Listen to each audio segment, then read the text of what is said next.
Hi, welcome back to Slow Motion Magic, where Parkinson's disease awareness and magic come to meet.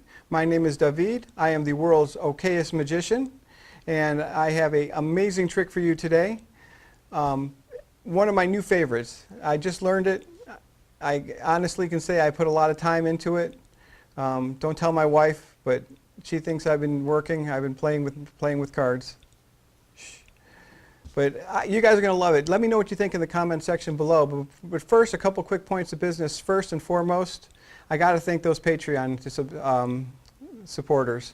I put a call out asking for a donation of $1 a month or $2 a month or $5 a month, just something small, from hoping that a bunch of people would come together and give something so they wouldn't feel any hurt giving on a monthly basis, but when they come together it really makes a difference, and that's exactly what's happened. Thank you. What else can I say? Thank you so much. Last point of business, if you'd like us to appear at your school, if you're in the LA area and you have an elementary school classroom or a middle school classroom or a community event where you'd like us to set up a table and do some magic and give out some information, share Parkinson's disease information, and maybe give some education to young people or old people or people in the middle, I would love to be there. So this is us working together to raise awareness to find a cure. Amazing trick promised. Hopefully amazing trick going to be delivered right now. Okay, so here's the trick. And I like this. This is a 3-card Monte routine, but it's all in my hands. So for walk around magic, it's easier. I don't need a table. Let me make sure I'm in camera shot here. So I've got 3 cards. For those of you who don't know how it works, let me explain. You got the red queen, a joker, and a joker. 3 cards. All you have to do is keep your eye on the queen, and that's how you make the money. So we're going to start off with the queen in the center. If you're here, I'd have you point to a card, but I'll let you point to a card anyways, even though you're not here. Many people pick the center, and they would be absolutely incorrect because the queen has actually been moved over here, and the other joker, of course, back here. Now you know now you know the routine, now you know what we're doing though. So let's try that one more time. If you're really paying close attention, you notice that the queen is no longer here, but I moved it. Some of you caught that I moved her here. Some of you may have thought she was here. You were really not paying attention. But the truth is, it's not easy. You know, when I switch the cards around, sometimes I do this move where I switch and sometimes I don't, and you know, I get confused sometimes, like anybody would. So what I've done is I've marked the backs of some of the cards. Not really the jokers so much, but I marked the queen.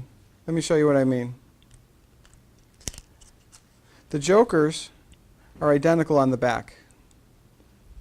But you were so busy watching the queen, you were so intent on keeping track of where the queen was, you probably didn't notice this indiscernible mark that I put on the back of this card. This card is actually red back.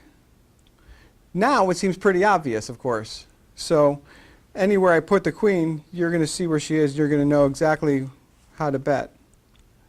So if we were to play now,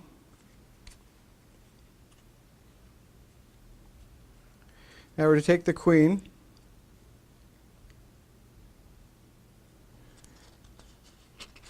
put her on top of the first joker,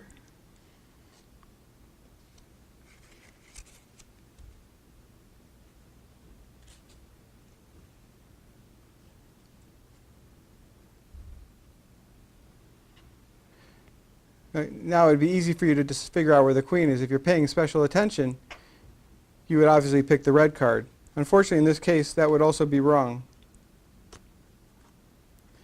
See, the reality is, when you think you know the game, the rules change. And there is no queen. They're all 3 jokers. Joker, red joker, and a blue joker. And just when you want to call cheater and you say things aren't fair, I give a snap of the fingers and we have 1 joker, 1 blue back queen, and 1 joker. 3 cards. Nothing to complain about. The queen's been there the whole time. You just weren't paying close enough attention. Moral of the story, don't play 3-card Monte. I hope you guys enjoyed this trick. I hope you enjoyed it as much as I enjoyed performing it. I really love this. Please leave some comments below. Let me know what you think. And hopefully we'll hear from you to appear at some of your events. And with that said, have a great weekend. We'll see you next week on Slow Motion Magic. Don't forget to like, share, and subscribe. Cut!